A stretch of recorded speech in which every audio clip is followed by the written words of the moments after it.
Are you ready to unlock the secrets of brand innovation? Here you'll discover unexpected ways to make your brand soar in value. Get ready for inspiring stories, actionable tips, and insights you'll need to build your brand and learn an entirely new way to fly. This is the Hummingbird Effect. And now your host, Wendy Coulter. Hi, I'm Wendy Coulter, CEO and President of Hummingbird Creative Group, where we help business leaders unlock the power of their brands. For many years, business leaders have focused on tactics of marketing, but what really matters is building a strong brand. Like the hummingbird and the flower, your marketing and every other aspect of your business have a very intertwined connectivity, and sometimes there are effects that you're not expecting, and we call this the hummingbird effect. So today I have Hanna on the show with us. Hi, Hanna. Hello, Wendy. So I have a little surprise for you. Oh, no. So because tomorrow's a big birthday, and nobody watches the video anyway, right? So you get a hat. You get a hat. You get a hat. You get a hat, and you get a hat. Our guest, Josh, gets a hat. I get a hat. Oh, Joe, I think you have a hat. Joe does have a hat, but, my hat has a tag on it, so that's really pretty. We have multiple hats. We have more hats. If anyone wants to come. Okay, so Hanna has a big birthday tomorrow. I don't know if she'll share which birthday. I'm going to be 28. It is. Oh, But I had a theory that, you might think it was cool to celebrate the last day of this year. Yeah, no. Yeah. Because you might celebrate it the rest of your life. True. This is the last day of the rest of my life. Yes, this is the last day of the rest of your life. So every day from here on out, I will be 29 forever. This age. So I thought that would be cool. So happy birthday! Thanks. Happy birthday! This is going to fall off my head. Yeah, I was going to sing, but I don't think anyone would enjoy that. So we'll be celebrating tomorrow with lunch and at the office. And so happy birthday! Thank you. Start the celebrations early. Okay, Woohoo. we can take it off. Yay. This is cute. Maybe get a picture Oh, later. it's probably in the... So other than birthday celebrations, what else is going on in your life? I know you're planning a wedding. Yeah, birthday, wedding, that's pretty much And taken. work. And all the work and stuff. That's taken up every inch of my being. And we have, we were talking to Josh before the show, we have some activities coming up too that are like training. So he'll talk a little bit about maybe some of the training and events he has coming up. But we're gearing up for a big event with Women's Business Center of North Carolina Friday morning. So just a shout out to the Women's Business Center who does amazing work for women business owners in the Raleigh area. And I guess we should talk about the guest. The guest, today. I guess. Josh stealing Perry. my birthday, but Yeah. I'm excited because Josh and I have gotten to know each other a little bit more recently, but I knew Josh or saw Josh, and maybe he didn't know me, years ago at Daniel Dare's Action Sports Complex. My daughter kind of grew up there skateboarding and scootering, and the pros, which that was you, Josh. The BMX pros would come in with Daniel, and it was just amazing and inspiring and scary. And so, having a daughter growing up in that space, watching you guys and what all happens was always interesting. And we saw a lot of things happen, not necessarily at Daniel's, but when you get on concrete doing that stuff, it gets pretty dicey. So I think... given Josh's kind of background, he might have a few hummingbird effects to talk about today. I do think we'll hear some professional ones, but I did dig in, and I don't know if you were going to talk about this, and it is a little personal before I start, but some not so fun facts that I have found. You were professionally doing BMX. Is it racing? Is that the... It was the freestyle. Freestyle. Like tricks. For 13 years, all while battling 5 brain tumors. And then you had to do a wake surgery to remove one. So that that doesn't set the stage for how amazing you are. And then that's just your personal life. Professionally, I'm sure there's a lot to talk about. So I'm excited. That it itself is a hummingbird effect. Yeah. So I'm excited to learn. Welcome to the show, Josh. Yeah. Tell us more about you and your past and what you're doing today. Well, first, thanks for having me. And is it today or tomorrow is your birthday? It's tomorrow. Okay, happy early birthday. Thank you. And also congrats on the wedding. Thank you. Thank you. My wife and I just had our 3-year anniversary last month, and it was one of the, I think people say like a stressful planning experience, but in our experience, it was a little bit of stress, but it was more excitement. Yes, and then it was like probably one of the greatest where we are. Days of our lives I up was until said today. I'm so excited that I don't want it to be over, and I don't know if that's just like I'm blissfully unaware of what's to come or what it is, but I am excited. So thank you. It went by really quick. So we were very fortunate to have some advice of taking intentional moments aside to be with each other, just absorb and just process. Not yell at each other that something's not done. Yeah. We should. Is that quality time? So yeah. Maybe that's what this long weekend is all about.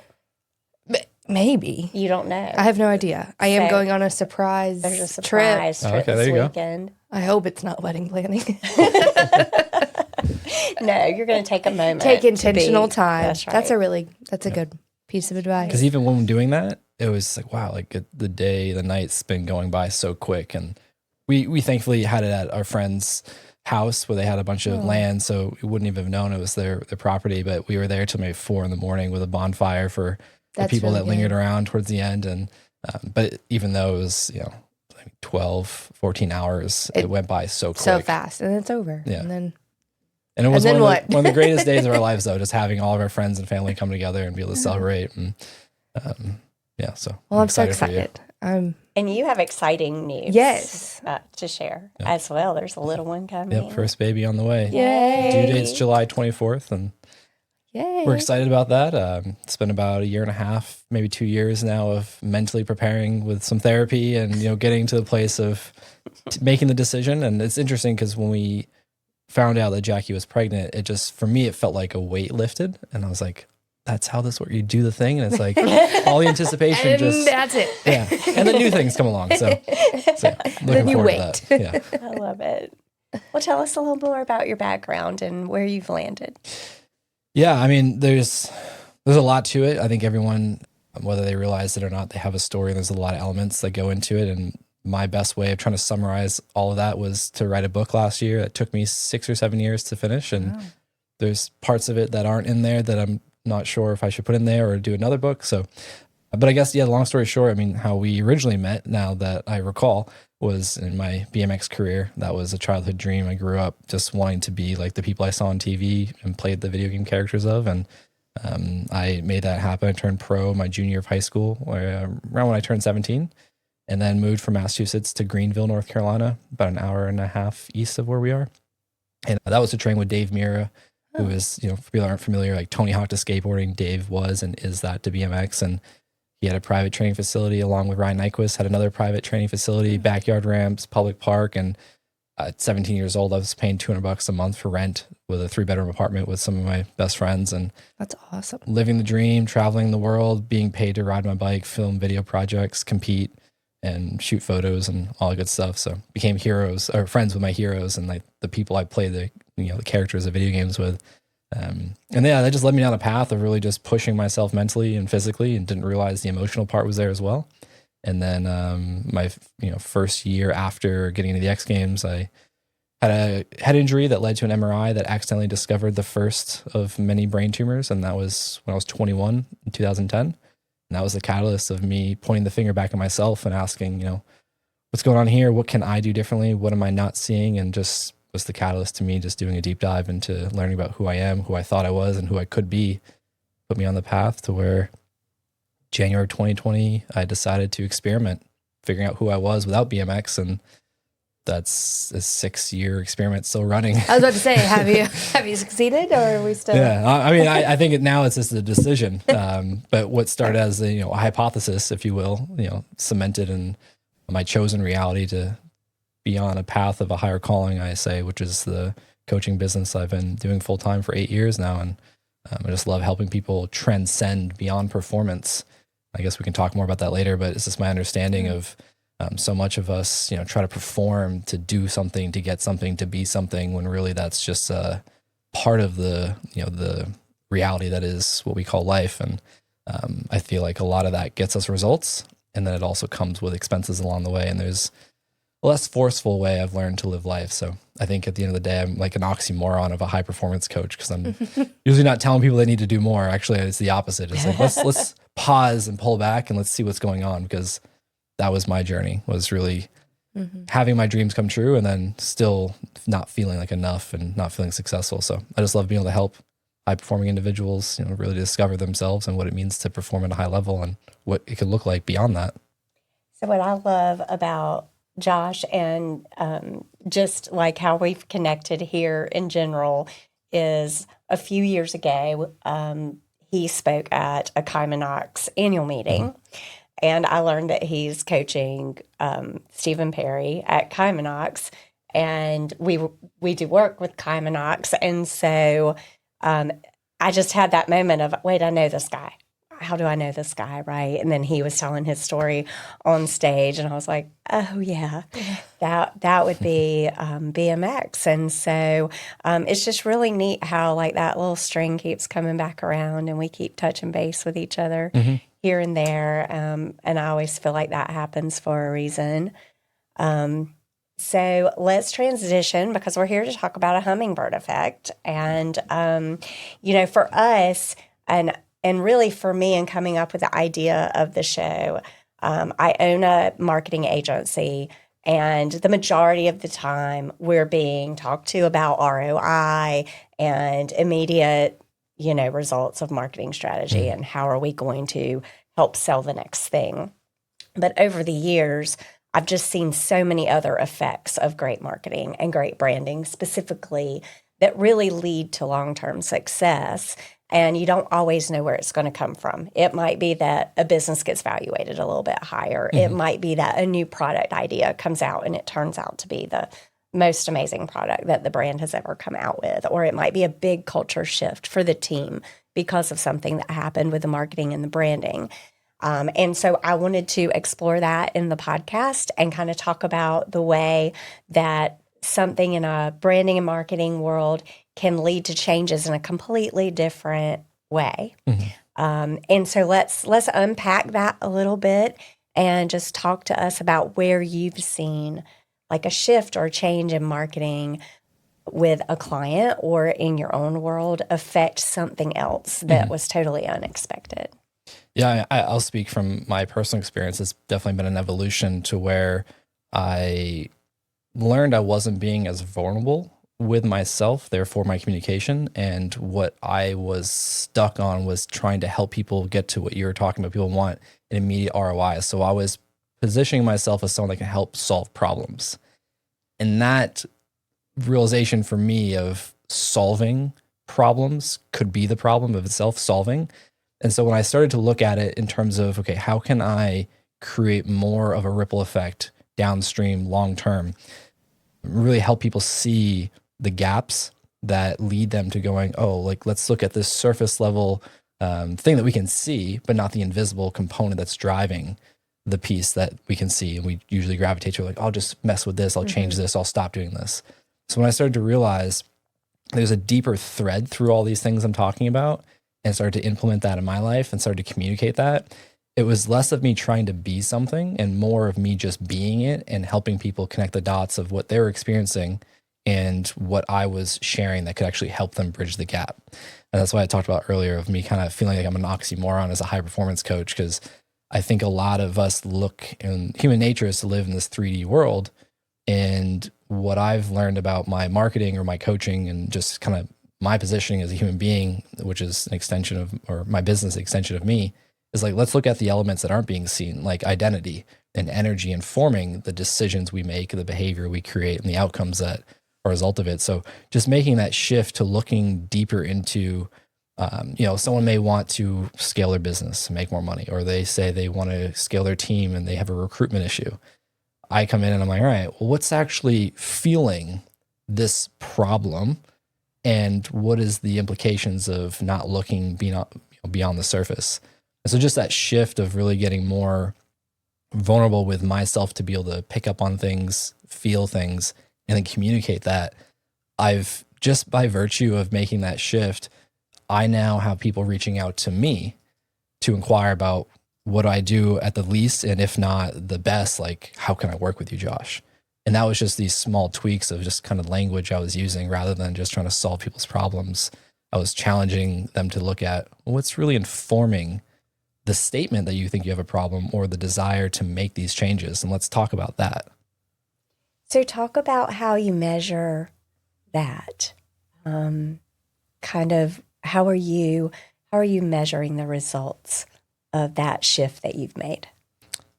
How do I measure them for myself or with my clients? Either way. For myself, it's intrinsic. And that's something I've learned is carrot stick, pain, reward, can help. It's really good at getting us motivated to do something. But when I consider how much I really appreciate things like growth, contribution, and impact, then I see, okay, the old way was like numbers. Let's just look at the objective. And a lot of people do that. I mean, businesses, they operate, largely off of numbers, in and out. But for me, it was really like a sense of fulfillment, a sense of joy, a sense of congruence and alignment with who I am internally and who I'm putting out into the world. And as that gap started to close, then that became more fulfilling, even though it was, scary and uncomfortable. That's what led to one of my values of growth. And I see that with clients, especially the high performing clients I work with that identify as a high performer, like a professional athlete or CEO founder. They may have the resources or the typical numbers that people want to see, but there's like this disconnect and this constant stress and this idea of like, whatever I'm doing, I still feel like it's not enough, or I'm like, I'm falling behind and I don't feel disconnected from my family or my team or myself even. So that's what I've learned, to create different ways of measuring those intrinsic subjective values that we can put numbers to and then track along the way. And then ironically, when we see those numbers go up, then we see like the financial numbers go up as well. And then like, the different expenses or costs go down. Can you give us an example of kind of an unexpected consequence that's come about in your world? Yeah, I'd say one of the early ones that really changed my perspective of the work I was doing, when someone told me that by virtue of us working together, it saved their marriage. Oh, wow. And if I was a typical, I've had a typical perspective of like trying to create a number for an ROI, there's no number that would have ever met that experience. And that's why I talk about the intrinsic. Like that was such a deep value of theirs, that the desire to change their, a lot of what I'm working is the mental and emotional components. And so when they started to change from an identity level, their behavior changed and the results changed. And I think it was a surprise to all of us that their marriage started to shift in a beautiful manner, because when they started to connect more with themselves, they were able to be more intimate with someone else. So no longer were they relating to their spouse or the circumstance through the lens of their survival mechanism unknowingly. They started to be in a relationship with, because it wasn't about their discomfort from their partner or the team or the business not doing well, which is largely how we operate. So that was a shift that I was like, how would you ever put a number on your marriage? Same thing with like health. Like we know what we do put in terms of costs with health insurance, maybe surgeries or medications or lost work, things like that. But how do you really put a number on something so valuable like a human being or your health or something that's a true value of yours that's intrinsic? And I don't think it's possible. Yeah. So do you position yourself in the more personal coaching space or more business coaching space, or talk about how that intertwines in your world a little bit? Yeah, that's been a fun journey to navigate, because I position myself as, you have a brain that goes with you wherever you go. So the work we do or the work we don't do, whatever your life is, however it's impacting you at work or at home, is going to impact you vice versa. So I always talk about personal and professional life, and I don't really talk about it explicitly anymore. I guess talk about it implicitly, because I just talk about the human. You go everywhere you go. So whatever the person really, however they find me, and the desire to improve an aspect of their life, whether it's their business, it's their health, it's their relationship, it's whatever, it all becomes holistically intertwined. So again, there's no way, and I mean, people will say, I'm sure you say this to clients, find your niche and things like that. I think it's the stubbornness in me.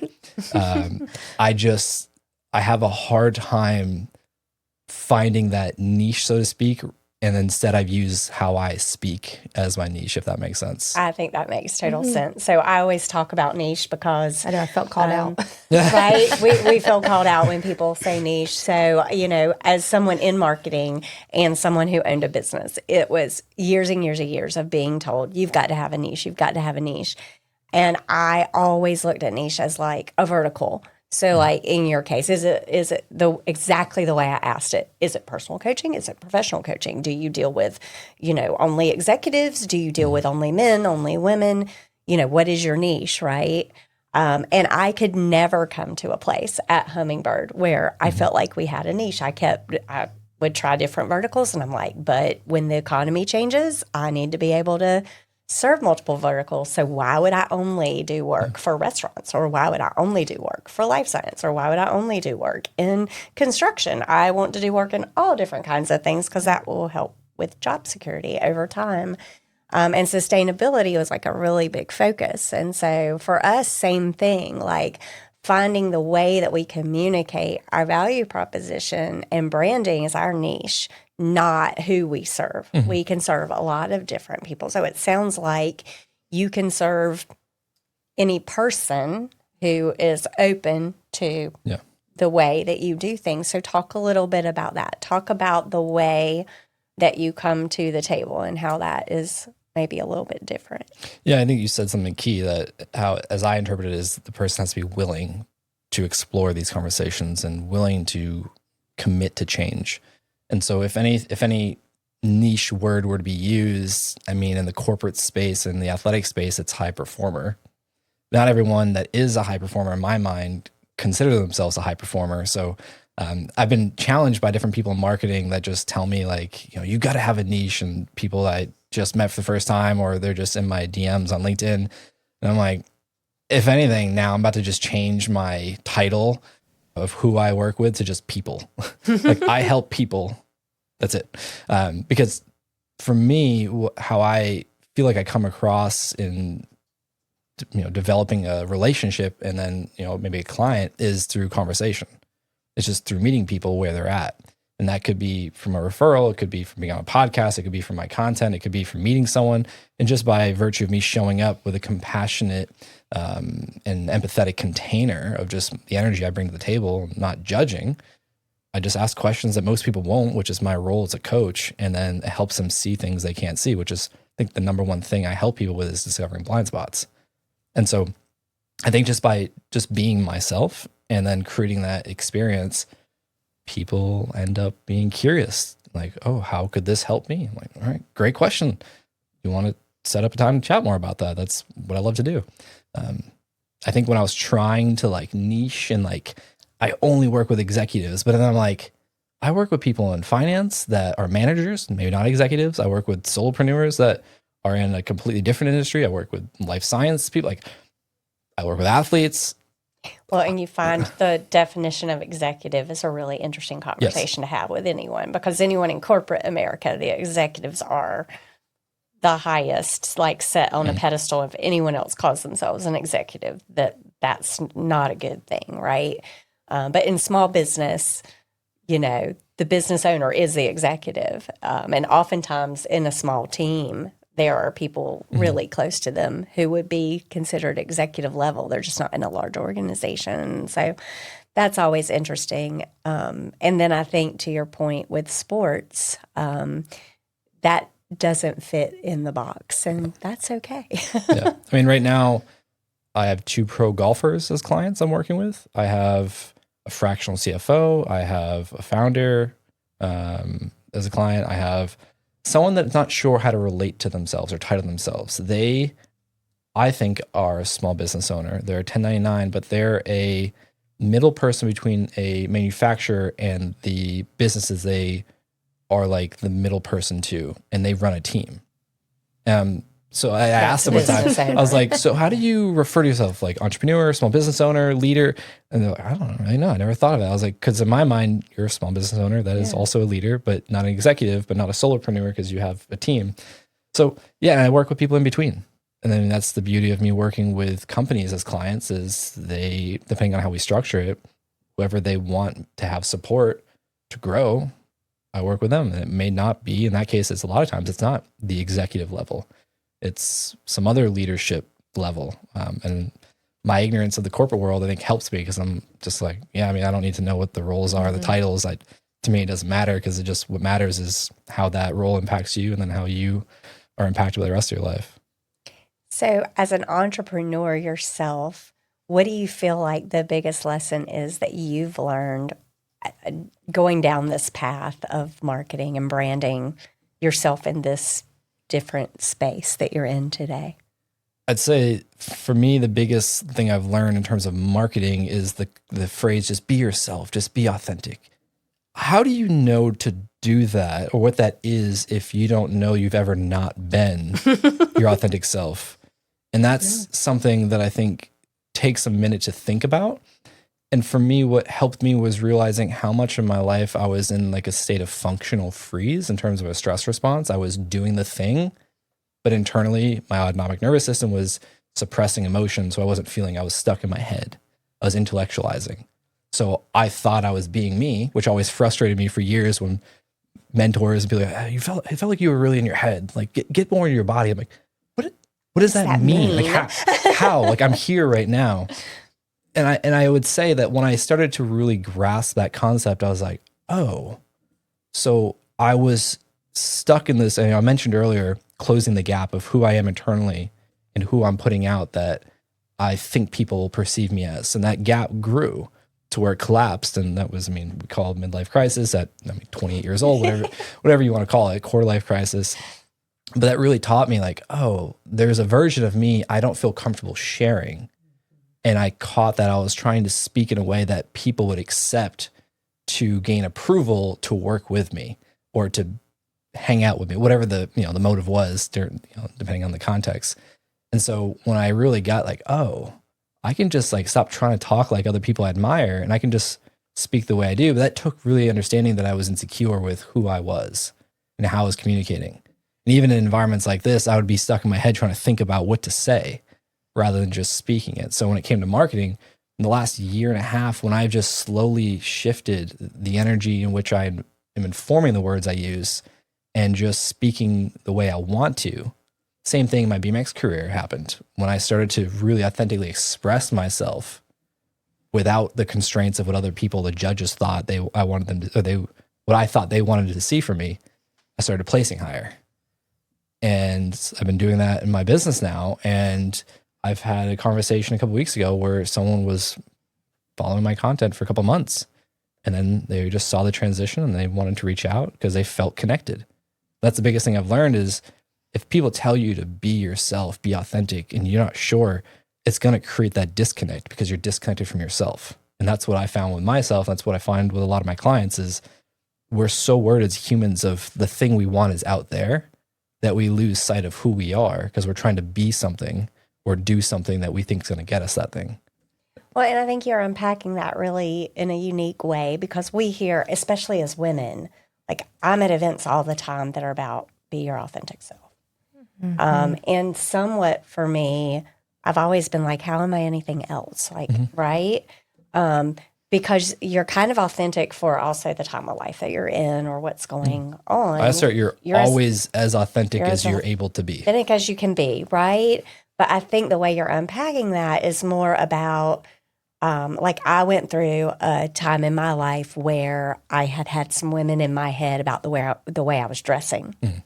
And so I started dressing different because I thought that's what I needed to do to be successful.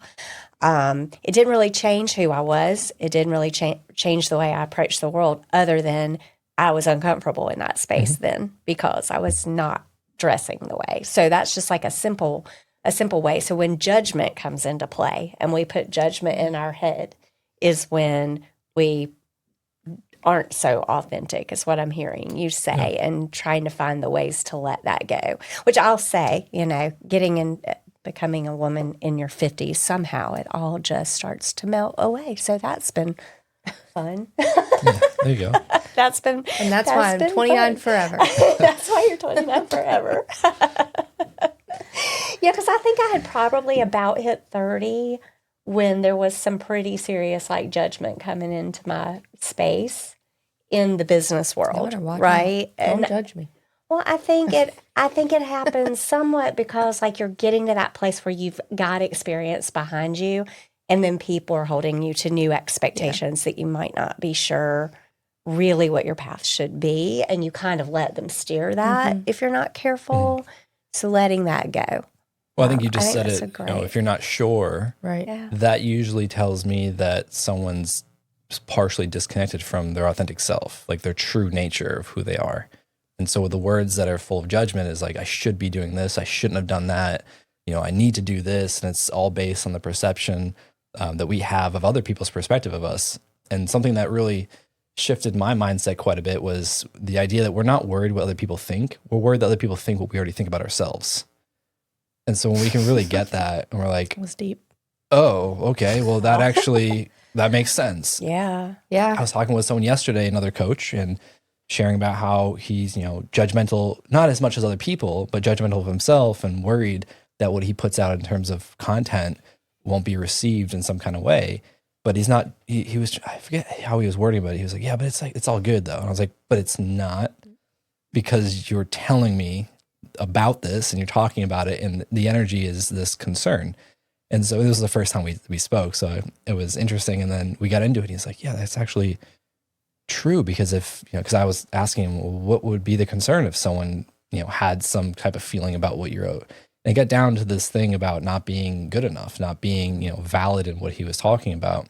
And I find that if someone, the clothing example, and I imagine with women, and especially in the corporate space and entrepreneurial space, it's unfortunately a lot of insecure little boys as adult men don't, treat people a way that is respectful. It's got to be really tough. But also, if we consider what the fear is that's driving it, that's where I'm learning more and more is how we identify with ourselves. And so how I refer to it as is the identification with the negation of self.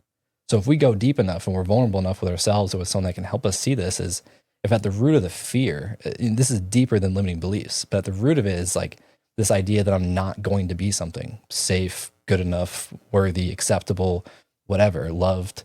That is the part of us that we identify unknowingly. So we go pursue filling that void with the thing, which is really just trying to prove ourselves wrong, which is never going to work. The ego is designed to be right. This is why people fight for the limitations, why they fight to be right about their own suffering, because they're in control. So when we can start to work with that, not against that, which I think is really noble and from a place of love, when people try to say like, oh, no, you're great. Whatever the fear is, the concern is like, no, you're great. Like it's a form of denying one's reality. And that creates more separation with ourselves, because then we go to think unconsciously like, well, what's wrong with me then? Because, Hanna is saying I'm great, but I don't feel great in this moment. There must be something wrong with me. And then we go pursue trying to find the solution to fix ourselves. And it just creates this cyclical effect of solving becomes a never-ending problem that just expands the inner fear.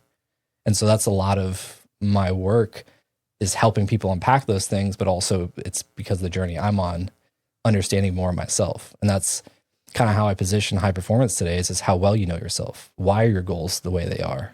Why are they meaningful to you? What happens if you don't? What meaning are you making about yourself? Especially in sales, when people hear no all the time. Right. It's like, what are you making that mean about yourself?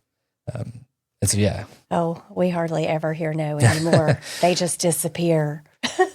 So interesting. The world has changed a lot from the no aspect. It's either a yes, definitely, or where did they go? Where did this person It's always interesting when I hear from people, they reach out to me, and then we do a little back and forth, and then nothing. Right. Oh, well, there's that. Do you want to stay ahead with insightful tips and industry-leading knowledge to build your business value through better branding? Sign up for the Birds of Wisdom email newsletter from Hummingbird Creative Group. The newsletter is packed with expert advice and the latest trends to help you elevate your brand. Visit hummingbird-creative.com today to subscribe. Don't miss out. Join the community and let's soar together. Actually, I had a client, this happened once. He was in New Zealand. We had a couple calls, decided to work together. paid the first month, had a session, and then I got ghosted, card stopped working. And so, I was in my head, at first I was like, well, did I What do did I something? do wrong? And then I was like, well, wait, no, he said he had a great experience and did something happen to him? And I followed up for like 3 months and nothing. So I don't know. But Hopefully he's If okay. you're listening, Yeah. If you're listening. give him sign of life. Yeah. Just let him know. Wow. But yeah, the ghosting experience is a new one. Yeah, that's So talk about innovation and experimentation. And there's a lot of things going on in the world now with AI and digital marketing and all of those things. I think we're all experimenting every day. It's hard to know exactly what we need to do. But where have you kind of taken yourself with experimentation and innovation, and what kind of impact has that made? In terms of technology, AI, or just in general? In general. Oh, I'd say that's the core of what I'm talking about, is experimenting with just being as vulnerable as I can with myself and other people, and expressing those pieces and just not worrying so much if it lands or doesn't. The irony is it lands pretty well. So I think that's probably the thing that comes to mind the most, is I'm constantly pursuing that path of understanding I'm not who I think I am, and actually getting into more of a spiritual philosophical lens. Is the left brain is the interpreter of our lives, and it creates a fictional self. That's what they call in Buddhism. It's the fictional self. And so the more I question that, and I'm like, oh, is this who I am? Or is this just what I think, or what I feel, or what I've been doing? And breaking that down and really seeing the evidence, like, oh, okay, so this isn't who I am. Who I am is, I like to mess with people. And so when they ask me on podcasts, Josh, tell us who you are. I'm like, I'm consciousness, curious of what I'm capable of in the world. My husband would love this conversation. Because the more I learn about it, and the more I learn about consciousness specifically from a neuroscientific lens, it's like, well, that's what we are, is consciousness. Whether that's, in Buddhism, it's, a collective universal field of energy, and, or in religion, it's this higher, being, God, whatever it is, it's something that's beyond us as an individual, that connects all of us and everything. And I recently just saw, I haven't read it yet, but Applied Physics put out a paper of scientists now saying that consciousness comes before matter. And so the idea of like this invisible connected field of energy, and even deeper than energy, like I don't even know what it would be. That's been a fun thing to explore, while also realizing I'm in this human meat suit and on this spinning rock in the universe. And there is that realistic element that just brings me a lot more, I find, freedom and joy playing in exploration rather than searching or surviving, or, what's the other word that's commonly used? Like chasing something. Yeah. I'm just being more of my limited or limitless self. And that's been a fun experiment to see how far that can go. And by virtue of that, my vision for my business and my life has expanded to where I'm doing things differently that are a requirement for where the vision's going to bring me. So it's so interesting. He's talking about his limitless self now, and he was in a sport where everyone, I was terrified as a mom, right, to watch you guys riding and to watch my daughter and the tricks and the backflips on concrete and all of the things, right? So like, you've lived limitless in so many ways, but what would you say to yourself now? Like, what would you say to your 11th grade self going into that space? And would knowing what you know today, how would that have changed things for you back then? Yeah, I think the first two things that come to mind, I'd say, is it's okay, you're good enough. You're enough. Because what I've understood now is, that form of expression in BMX, doing tricks in the air, flipping, spinning, all that. Yeah, one could say that was limitless, but now as I understand it from one of my teachers helped me see it like this, it was the best version of my limited self. Because how much I identified with myself not being good enough unless, not being able to unless I did this, not being who I wanted to be until I obtained or achieved or whatever. I was forcing my way through life identifying with the negation of who I was, which has created a limit. It created a cap. No matter how well I did the thing, inside would still be suffering. And I really got this when the person I'm referring to as one of my teachers really mentioned how he's worked with dozens of billionaires, and he said that on paper they may look successful, but in his mind they're not, because they're stuck in this trap of not being enough still. And so they're identifying with like everything that they want is out there. And anytime we feel separate to something we want or someone or ourselves, it creates an instant form of survival as a human being. And then so we go try to manipulate the external people, places, things, and experiences to get that, which is all intrinsic. And so, yeah, I mean, for me, I would just try to help my younger version of myself see like, man, it's all good. Like, you're enough. Because I didn't have that growing up. And that's what I've learned about our voids breed our values. So the things that we don't have growing up, those are the things that we become defined by trying to get. And so we become a victim to that thing. We become in control by that thing or people that we perceive can give us the thing that we unknowingly value, which is what drives our motives to do or not do things. So being able to go back and have a conversation with myself, I would just try to help myself be more vulnerable, expressing himself, and then I don't know, like, you can do all this stuff. Like Jim Carrey said, I wish everyone would get rich, famous, have their dreams come true, to realize it's not going to be enough. Mm-hmm. It's not going to solve the problem you think there is. It's interesting because when you're talking, I was like, okay, you're speaking on this person that obviously everybody wants to be. But at the end of it, I was like, no, you're kind of speaking on a person that everyone's jealous of. Like that person that is succeeding because they don't care what you think about them and they're doing exactly what they want. And you're like, hey, do you want to go do this? And they're like, no. And you kind of get your feelings hurt.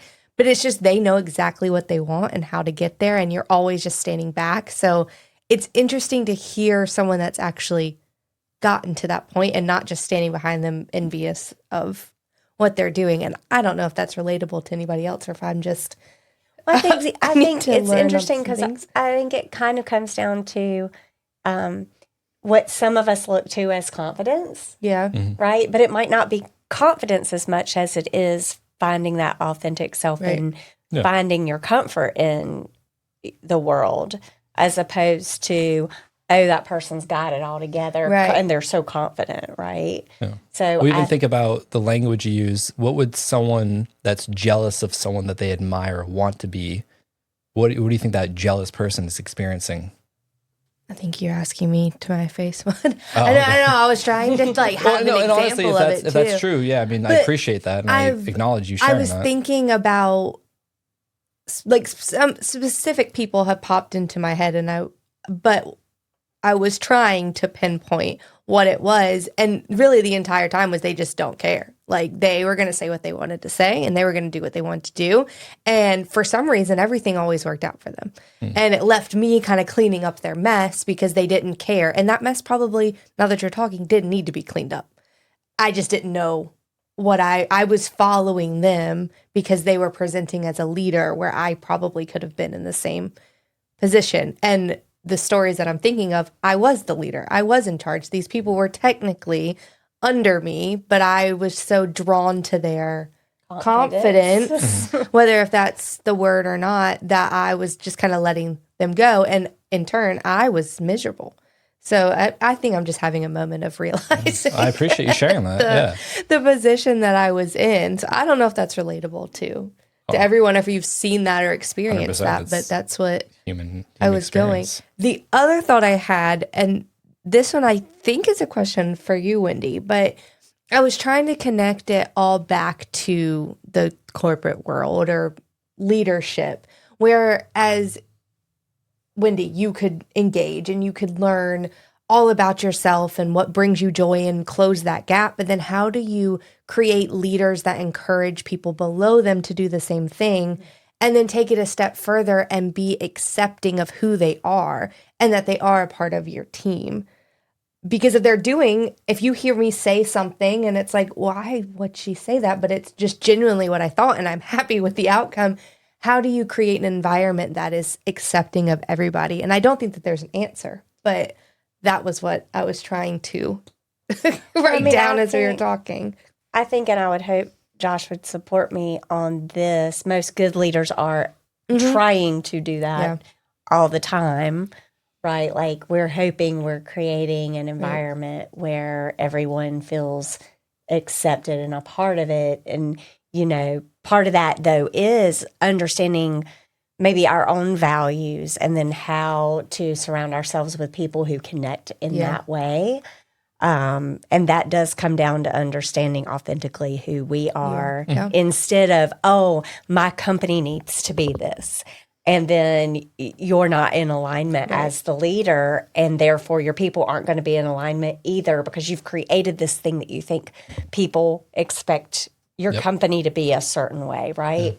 And I think I've done some learning in that space as I've led different teams over the last 30 years. But I mean, don't you think that's a piece, I would hope, that most leaders who you would coach, that would be something they're striving for? I don't know that we always have the answer, but I think finding those core values is a big part of it. Yeah. Yeah, 100%. I mean, so the identity becomes the blind spot. And so people can start out, and usually do, this is a fundamental belief I should say of mine.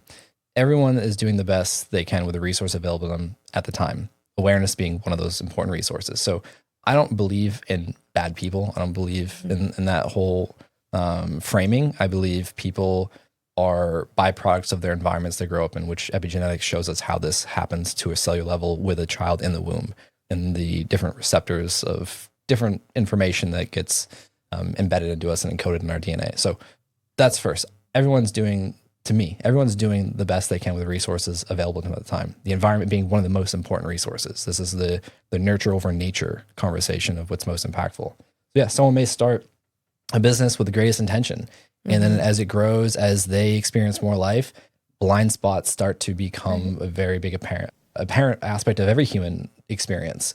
And so when that becomes, let's say I start communicating with someone at that point, 15, 20, 30, 40 years in their career of running a team, and they want the team to change, your framing, I'd say, works backwards from where you ended with. It starts with themselves, and can they meet themselves where they are? Because something I now know from experience and I believe in is we can only have compassion, empathy, faith, trust, or whatever in another person as much as we do for ourselves. And so if we can't meet ourselves somewhere we want our team to, then it goes to the other point you made of demonstrating. Like leadership, whether people like it or not, they're a leader, they're modeling. Yeah. And leadership, you're either a warning or an example. So you're either demonstrating what you want your team to do and to follow, or you're warning them of what they can't trust, which is what I think a lot of leadership traps become, is the lack of commitment and integrity to the word, which is just doing what they said they'll do when they'll do it. That creates instant lack of trust because the lack of predictability is there. And this is actually goes back to a funny conversation with my wife and my therapist and I. He referred to it as, in psychology, it's a predictable, safe object as human beings. We laughed about it.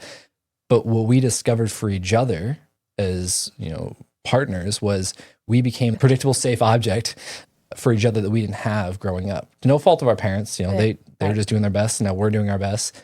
But that's why we connect so well, is because we can trust the predictability and feel safe in that and being ourselves, which is another tangent, another adjacent way is what I believe love is being able to have a container that allows you to be your authentic self with no judgment and no fear. That's why we love someone the way we do, is because they allow us to be ourselves, the depths of which we want to. And so when people, break up with someone they thought they loved, really they just miss the element of being able to be safe being themselves. And then this translates to leadership, and you're mentioning that all the stories, the values, the beliefs, all these things that form an identity.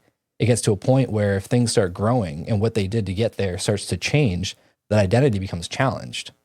So yeah, what they developed as an unconscious decision about who they had to be in the world or what they had to do to be safe as themselves.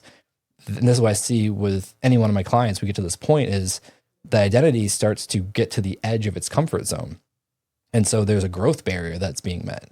And so it starts with the end of your positioning of your question. You have to meet yourself to be able to meet someone where they're at, because your ability to meet yourself and move through the world is going to be the factor that affects other people. Otherwise, they're just always at the effect of you as you being the leader. Right.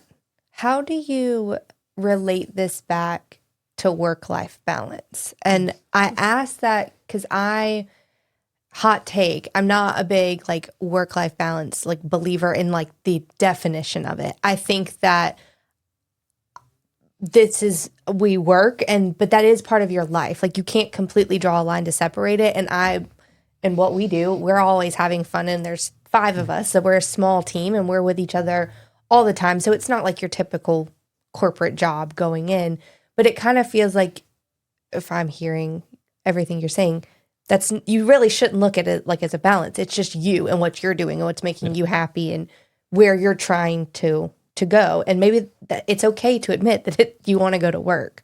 And I think a lot of people struggle to like say that, with people being so hardcore on I sat in this circle at this meeting that was about work-life balance. And, I was like, listen, I might work this many hours a day, but then I'm at the skate park watching my daughter whenever I can get an extra minute, and I get that relief and the time with the family. And it was like, balance isn't like what it is. It's about integration, maybe, and just like making sure that I feel like everything is getting good attention, but I put my all into every aspect of life. And I think that seems tiring to a lot of people, maybe. But yeah, I think the balance thing has gotten a little bit over talked about. What are your thoughts on that question from Hanna, Josh? We're on the same page. I look at it as less about, or not about, work-life balance, more of integration, harmonization. Yeah. So when people usually, I hear them ask, like, how do you get work-life balance? What I'm starting to seek more of is the intention informing the question. There's usually either a lie or a problem stated in the question or the statement. And so when I think about, like, why should someone have work-life balance, or how do I get work-life balance? I instantly think, okay, they probably think there's a problem with their work-life balance. Otherwise, they would be asking it. I don't believe to be great at any aspect of life, there's ever a balance. It's going to be more or less in one area. I think what it comes down to is being aware of your values, your priorities in life, and the season of life you're in. So what could be a priority to you in, I'll say for me, in my teenage years, definitely not a priority to me in my 30s. And that'll probably change in my 40s or 50s. It all depends on the season and how the level of which you meet yourself with authentic vulnerability and just being real with yourself. So when I hear about balance, I'm like, well, it depends. Like, do you want to be average as a parent, as a business owner, as a human being? Like, there's nothing wrong with that. But by virtue of you asking the question, it tells me there's something missing.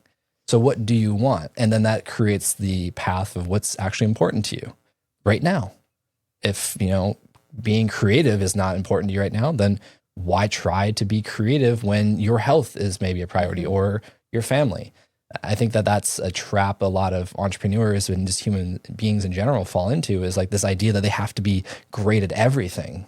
It's like, that's impossible. Like, you look at any aspiring person we look up to, they had flaws. Like, they weren't great at all the things because they chose to be exceptional in one area, which created a sacrifice in another one. So it's the idea of like choosing what to sacrifice, choosing your regrets. Would you rather regret not having time with your family, or would you rather regret not building your business to be as big as a lot of people ignorantly think they need to be? It really just comes down to the stories and the beliefs and the perception, really. I think those are powerful tools as human beings that we are not taught and miss, because that's what controls our life, is the perception we have. It's all the outside pressure to be a certain way and do it a certain way. Well, it's how you grow up. I mean, that's kind of what I heard. Like, there's very clearly like memories of like friends that were like, well, my parents own this business, or my parents make a lot of money, I'm going to make a lot of money. Where that was not necessarily always like what I was told. It was just like, well, I was a dancer. Like, I wanted to get out of school and go to dance, and like that made me super happy. And it wasn't like you need to study and like work really hard so you can own a $3 million business. But it's how you grow up and what you're told. And then you think that that's what you need to do. And no one gives you the grace to question it and really become who you want to be. When you think about what you just said, reminds me of, you think about what most people's idea of money is. How do most people look at the concept of money? I feel like happiness is like maybe, I mean, like success, I guess. Yeah, partially that. Yeah. And the majority of people don't believe there's enough. They don't believe they Right. have You enough. can They don't never have believe it's enough. possible for them to Yeah. have enough. So what are some of the old stories? Money doesn't grow on. Trees. Money is the root of all. Evil. Did we have the same parents? No. No, not at all. But those are the cultural stories that are Right. embedded in media. Think about cartoons to movies to TV shows. I wrote down influencers. Yeah, to the When we to the were- news. You know, how many stories do we hear of, you know, wealthy people, rightfully or wrongfully so, are under investigation for some tax fraud or embezzlement or something, right? So it's embedded in our culture to reject money because the unconscious decision we're making about people with money based on the media and the stories we hear from childhood growing up, especially if we had families that argued about money. So as a first language, we're experiencing through energy and emotion. And then we start to have the parts of our brain come online that associate words. And then we start to see conflict around money. We hear money. What do you think? I'm made of money? Money doesn't grow on trees, like all those things. And so we start to create a representation of money and people with money because of the media on top of conflict with You're family. making me think I need to change some of my language at home with my teenager. Yeah, maybe. You want what? But that's how, and that's, I think what society does so incorrectly is uses words Right. incorrectly, where they're like need. You literally don't need to do most of the things you say. It's a feeling. But Right. besides oxygen, calories, water, and shelter, let's say, there's no need. There's no need. And then evolutionarily, there's a need to reproduce. So besides that, you don't need to do anything. But if you consider those cultural stories, those You remember family that. stories, the stories we create about what we see in the world when it comes to money, it's just one example. Yeah. We get older and our values, which is family, being a good person, friends, that is encoded in us. And then we get to a point where I need money to do the things I want to do. But unconsciously, we're unaware that, but I have an internal representation of people with money as being bad. I don't want to be bad. So we always get close enough we always get to the point of making enough. And then in my case, making a plethora, I would just give it away, my wife would say. I'd hire my friends for things and I would find creative ways to get rid of it and then complain I don't have money. And then when I found myself in a sales position, I was like, and this has been the latest awakening for me over the last few years was the very thing I wanted, going back to your jealousy mention, Yeah. the very thing I wanted, the people that had it, I resented and I qualified as bad. Yeah. And I don't want to be a bad person. So that was where self-sabotage was coming in. Self-sabotage is nothing than an entailed hierarchy of values. We value money. We value our family. We don't value money. We value family. We value ourselves. Whatever it is, being a good person, something that's in conflict of it is always going to sabotage our efforts. And then there's the whole herd dynamic of being mammals, the herd mammals. So the social constructs of what's acceptable and then the corrections that comes in. Our deepest fear is being rejected from those. And that creates fears of abandonment because of isolation, all that. So all these this is where I talked about the 5D model. All these inner workings are at play, but we're not aware of it. Just like gravity, we can't see it, but we're at the effect of it. Same thing with energy and vibration and frequency. It's like how our microwaves work or how all technology works. We can't see it, but we use it every day. And so if we consider these embedded cultural stories around money and how most people don't have it, so there's all this evidence that creates a very affirming illusion, but a belief, which is just nothing more than a shortcut for our brain. Because we're not just going to sit there all day in the moment and be like, all right, what are all the stories I've ever heard or told myself about money or about getting out of traffic so I don't get hit? No, our brain's designed to be efficient, get us out of danger and to be safe. How many people have a story about money being unsafe and don't even know it? But they use these terms, they use these words, and they have these emotions attached to it that feel real. And then their environment shows them nothing but evidence of it because they're addicted to their phones. We all are. They're seeing the news or they're just going to the same job. They're being, triggered by the same people. They're annoyed at the same things and they look at themselves every day to be reminded of who they are. And all these things just become more convincing that who they think they are and the feelings they have in their environment is actually who they are. And it's not. It's just a story. It's very convincing. Anything that can change is not who you are, but we think it is. So going back to your jealousy mention, I assert it's always something that you feel you're lacking by virtue of that person exposing something to you. We feel more comfortable being jealous or angry or resentful. It's easier to 100%. to just blame it on that than It's more efficient. become who they are in our own way. And from a energy perspective, this is why we can get locked into negative loops of thinking. It's more efficient energy wise. To take yourself out of a negative thinking loop requires energy. To get yourself out of a habit of sitting down rather than going to the gym or exercising when you consciously say you want takes more energy. You are right. And that's why we have to have compassion for people and not judge them, starting with ourselves. Otherwise, it's just going to reinforce the problem that we think there is. So I think, like, to bring it home and back to Hummingbird Effect, because you just turned it right back around to what we started talking about at the beginning, is working with leaders who think they need more and more and more, and they get caught up in doing more things when really they need to take a step back and slow it down and kind of think through what's really important, right? Well, I'm getting better at this. It's the language. I used to say, if anything, you need to pull back. Now what I'm working on saying is it would benefit you to pull back. It would benefit you to meet yourself where you're at. And more importantly, with this example, or in sales hearing no, or, I didn't go to the gym when I wanted to, whatever it is, what is the concern of you not being successful? What are you making that mean about yourself or who you have to be? When people can really start to see, we don't fear outcomes or lack thereof. We fear what it means about us. We're never a victim of circumstance. We're a victim of the identity that's viewing the circumstance. It's just a perspective. So whether it's a leader that is got a sales problem, I hear that all the time. Our problem is sales, Josh. It's the economy.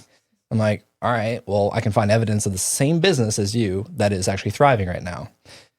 The problem isn't sales. The problem is you think the problem is sales. It's actually your internal representation of what it means to not increase sales or what it means to not, succeed at growing sales, whatever it is. What does it mean about you as a leader in the organization at large? In that sales example, do you find that they've kind of created an environment where excuses are acceptable? Because what I was kind of hearing from that is, it's a sales issue. Now I've communicated that we're having a sales issue. So now the sales team's like, well, we're an issue, or we don't know what the issue is. They start putting the blame on something else. Where if that person could have just better communicated what the actual problem was rather than just pointing fingers. It gets really nuanced because in one aspect, there's excuses. It's not lack of effort though. Right. This is what I commonly hear. Our sales team's working harder than ever. I was like, all right, well, was that doing anything? No, they're just getting burnt out. Okay, well, what's going on? What you're speaking to, and this is maybe for another time, but I can quickly go through it. We need a whole session on this one. It's called a racket. And this comes from back in the prohibition area and things like that. There's a whole story about it.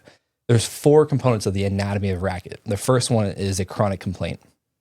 So there's a story about something. Sales is, or I have not enough sales coming in. Okay, cool. Second component of the anatomy of a racket is a consistent behavioral pattern. What does that story inform? Maybe it's we work harder. Maybe we stay focused on this one lane and we're afraid to experiment. We talked about earlier. Okay, cool. That creates the third component of the anatomy of a racket, and that's a hidden payoff. What do we get by virtue of sticking to this complaint and doing things aligned with this complaint? Maybe we get to be right about it. Maybe we get to avoid discomfort, having these types of conversations. The rightness is a huge one. Avoiding discomfort, not being vulnerable, not taking risk, avoiding failure, whatever it is. There's a hidden payoff. Everyone has these, by the way. Rackets are not just leadership issues. Every human being has rackets. I have one I just recently discovered with my cat's litter box. The chronic complaint about I have with the cat's litter box. And then the fourth component of the anatomy of a racket is a hidden cost. So what's the cost associated with keeping up this chronic complaint? It could be growth. It could be progress. It could be performance. It could be intimacy. It could be vulnerability, whatever the things are. That racket framework allows us to see what's going on objectively and subjectively, and then be able to reconcile that through a simple process as well. Just about reframing the language to something we want to see, future-based language. Most people complain about what is or what has been. Right. How many people talk about vision? I mean, Dr. King was famous for this. I have a dream. Everyone could connect with that. Not everyone, it's a big generalization. A lot of people connected with that, right? It's future-based. It's inspiring. Complaining and telling your team, we just got to work harder. Come on. No matter how connected to the purpose or vision it is, it's still creating a message of a default future. Right. Because we're talking about what is and what has been, not what we want. And if we continue talking about the complaint, behavior doesn't change. We just work harder. This is where people are shown through Daniel Pink's book, Drive. He talks about the different stages of motivation. 2.0 motivation is carrot stick, pain reward, or reward pain in that example. People are more likely to steal and cheat if they're incentivized by results and performing. So what do people do? They look for shortcuts. They look for the hacks. They try to hire more people, get more the latest biohacks or technology or tips and tricks. Cool. What is that implying though? What is that reinforcing? It's typically not a technical solution perspective. It's an adaptation process. So if someone going through that racket form, we can see, okay, there's a complaint that's consistent with this behavioral pattern. Here's the hidden payoffs. Here's the costs. Once we can identify that, then we can see the identity that's attached to it. Maybe it's the person, in my case with the cat litter box, it's like, I'm the person that always has to clean up after the cat box. And it's like, all right, well, what do I get out of that? I get to be right at the very least. I get to be right about how I feel. Like I feel validated to myself. All right, what's that costing? Tons of energy every morning. Me being annoyed with my cats. They didn't do anything. I chose to bring them into this No this thumbs. house. Yeah. Not their fault. Right? But it's as silly as it is. That's when we get into high pressure, stressful situations with people's jobs and livelihoods in organizations. Right. That's how it works. And it's a simple framework that people can understand if they're willing to. And that's where you mentioned, like, it sounds like you can work with anyone. Yes, caveat, if they're willing. They're willing to meet me where they're at, and to go a little bit deeper than that, because it does take a level of discomfort to go to these places. And I invest a ton of money in coaching and therapy. I'm very open about that. I'm also committed to my values of growth and then contribution and impact. Doesn't happen if you don't grow. Well, this has been awesome. We could listen to this all day. Like I could delve all in. But if the listeners want to find you, Josh, and learn more and hear more, let them know what your contact information is. Yeah, and I appreciate you guys having me here today. This was fun. Absolutely. And I hope to do it again sometime soon. And I just always enjoy the opportunity to share. As you can tell, I get fired up about this. I'm very passionate about it. I love it. But yeah, I'd say my website's probably the best one-stop shop, joshperrybmx.com. All my social media, whether it's LinkedIn, YouTube, it's all just Josh Perry BMX. A little fun story is I tried to change my website to just joshperry.com, but a domain squatter wants $5,000 for it. And I just don't do it. Haven't felt, and this was when I was trying to leave BMX, like the identity. And then I was like, it's part of my story. It gets me in the doors. Yes. And also Josh Perry on Instagram won't respond to my DMs, but doesn't use his account. And I can't get that. So I'm like, it is what it is at this point. I've accepted it. Just creates more opportunity as a challenge for me to let people know I don't ride anymore. It's been actually 6 years. But it's just a part of, what I've done in the past. So it doesn't define me anymore, which was the whole challenge before. Have you been on a bike at all lately? I mean, I've ridden a bike in the driveway, my bike 3 times in those 6 years. But last time I did a trick on it was in the UNC basketball stadium doing a halftime show. Oh, nice. Yeah. Nice. So. Well, thank you so much. It's been wonderful to have you on the show. And for all the listeners, thank you for giving us your time today, and go out and find your Hummingbird Effect. Thanks for listening to the Hummingbird Effect with Wendy Coulter. We hope you found this episode valuable. Please be sure to rate and subscribe wherever you get your podcasts. To learn more or to work with Wendy and her team, go to hummingbird-creative.com.